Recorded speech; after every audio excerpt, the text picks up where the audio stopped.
Well, good afternoon. This is our third stop today.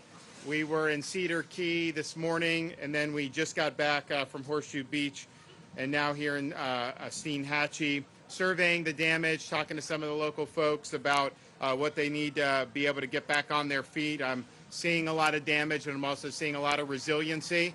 You know, it's tough when you go in. We were just in Horseshoe Beach.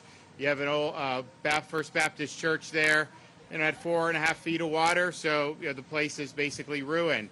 People losing homes, losing businesses.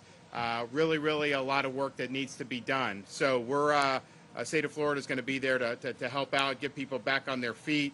We have been doing a lot with respect to the initial response. Fortunately, we have not had the same type of loss of life that we've had with something like a Hurricane Ian. So far there's been one confirmed fatality, and that was a traffic fatality in Alachua County.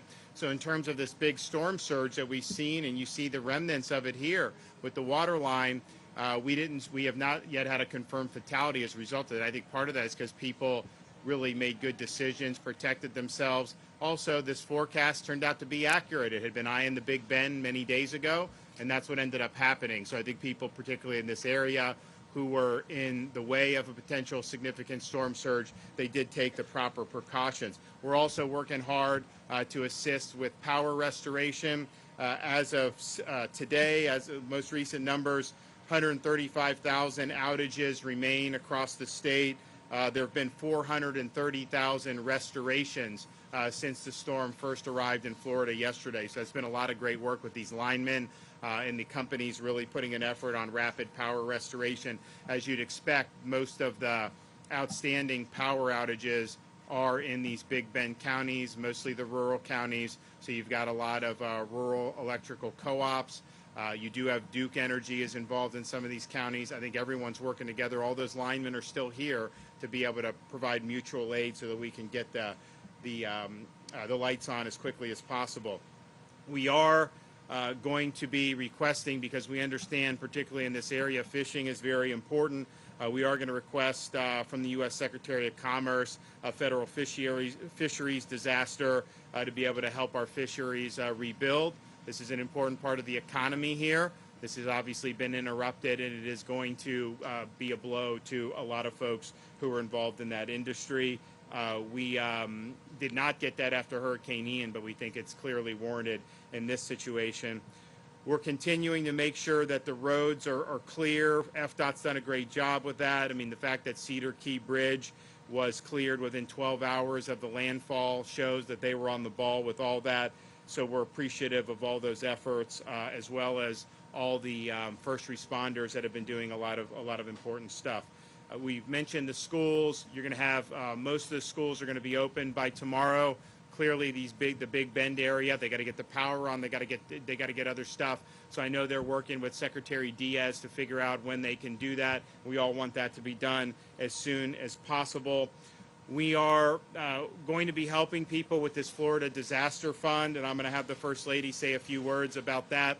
But these are situations where some of these communities are relatively small.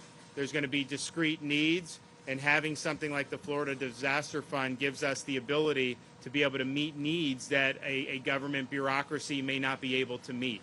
And there's certain things that the federal government can do. There's certain things they won't do. There's certain things state may be able to do. There's certain things state has not been authorized to do. So having this is very important, and that's floridadisasterfund.org if you want to help. I know there have been millions of dollars raised already. A lot of these folks are going to need some help, particularly in these next weeks and months, and we want to be there to be able to do that. So I'm going to let the First Lady come up and say a few words about that. No, I'm happy and I'm honored to be able to work with the private sector to be able to free up these resources to help folks in need. And there were some tears earlier from folks who have lost everything. They had the water come into their home. They're not sure where to turn, and so that's where the Florida Disaster Fund comes in. One of the things we are working at and working with, we are very appreciative of, is the FEMA director working with Kevin Guthrie to be able to work with the IRS to get a special tax status, so that way we can get the funds directly to individuals. We raised $63 million with Hurricane Ian. We were able to deploy all of those resources and utilize those to work with nonprofits on the ground. But what we're working on this time is to be able to use the Department of Emergency Management to be able to get those funds into an entity to go right directly to the individuals and the homeowners, and that will be a game changer to cut through the red tape. So FloridaDisasterFund.org, anything you can do to help out good folks in need, we greatly appreciate it. God bless. Okay. Deanne? Thank you, Governor, and good afternoon, everybody. As the Governor said, I had an opportunity to join him in 3 different stops today to assess the damage. And, you know, what I saw from the land is a significant amount of flooding damage.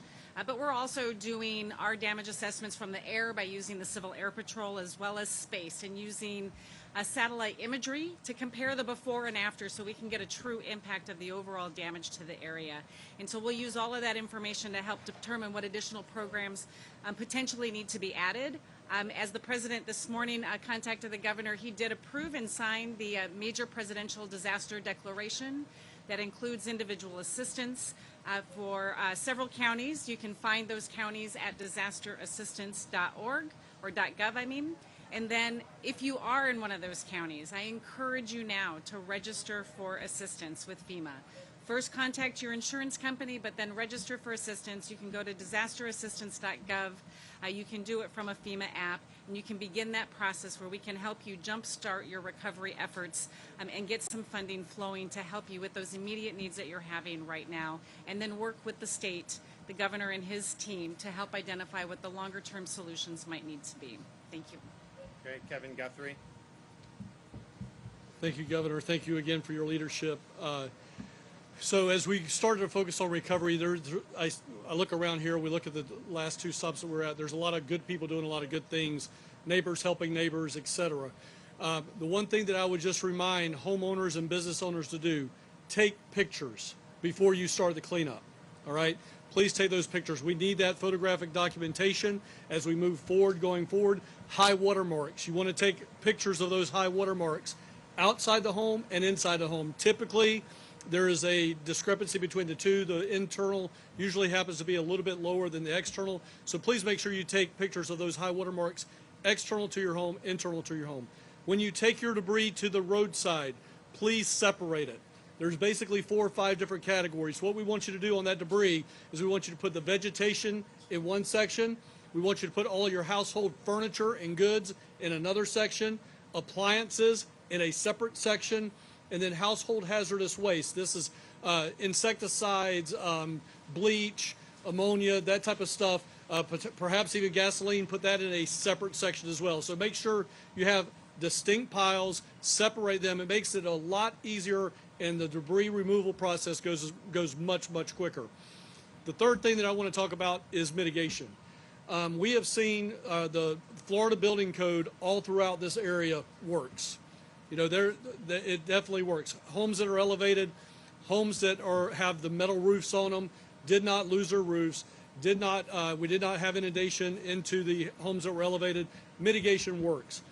It will not be immediate, but in the coming months and years, there will be mitigation money available to raise homes, to elevate homes. I encourage, as I look at this direction, all these homeowners, if you have not elevated your home and you're interested in elevating your home, please get with your Taylor County emergency management agencies to make sure you learn about the mitigation elevation program from FEMA. It is one of the best programs that we have in our toolkit. And again, I appreciate the administrator. I tell her every time I see her, I'm going to try to make the mitigation fund bankrupt at FEMA, trying to get all that money coming to Florida. So we're certainly going to continue to do that here. So please be safe as you operate. That's the last thing I say. I said I had 3 things. I got one more thing.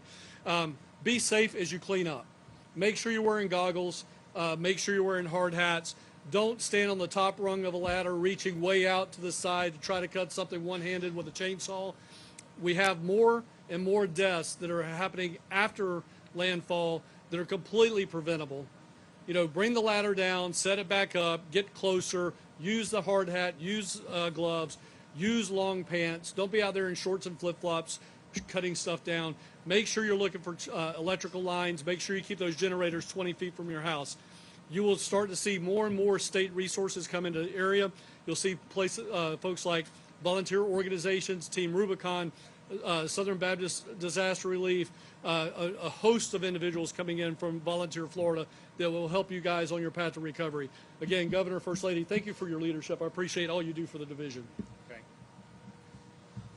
Okay, so we're going to continue to be working with these communities, particularly the ones that were the hardest hit. I want to thank everybody that's pitched in. I mean, I've got guys from Miami, these urban search and rescue teams are out there helping.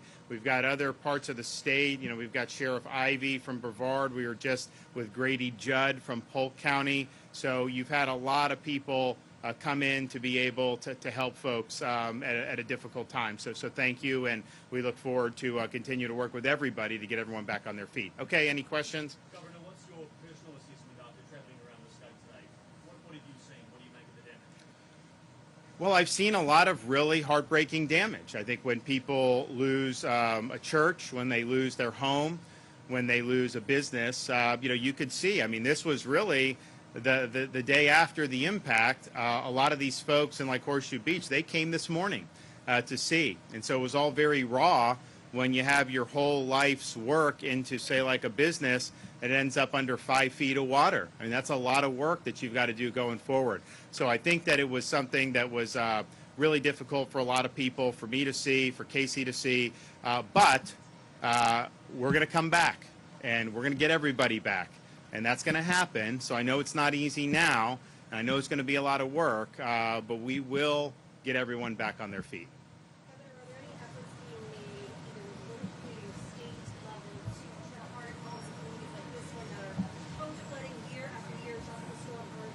So after every storm, there are mitigation grants and funds available. We anticipate that will happen this year as well for this storm. And people can use that to do some of those things. We also have been funding the My Safe Florida Home program that has allowed people to get grants to do hardening for them, particularly to be able to get lower insurance rates as a result of that. But the mitigation funds that are used, this stuff does work. I think if you look at what happened with Hurricane Ian, they had Charlie in 2004. It was not as big as Ian, but it was a really mean Category 4, a smaller storm, but it tore up a lot of stuff. The stuff that was built in a way to withstand that going forward did much better during Ian. And you've seen it after Hurricane Michael. Some of that newer construction built to code did very well. Now, it's hard to deal with the storm surge, so that's why they say elevate the home.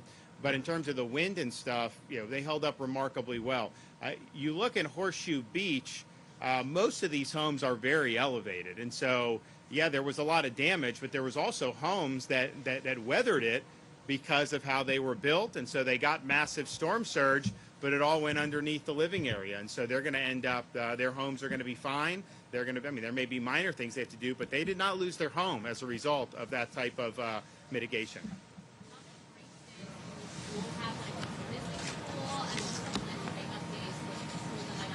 It'll be done on a district-by-district basis. The Department of Education is obviously going to work with these areas that got hit hard. We understand that, and we're going to work together. We want to get the kids back as soon as possible. We understand that's a lot easier in some parts of the state right now than it may be in some place like Taylor County. So we'll be working with them to get the job done. All right, thanks, everybody. Appreciate it.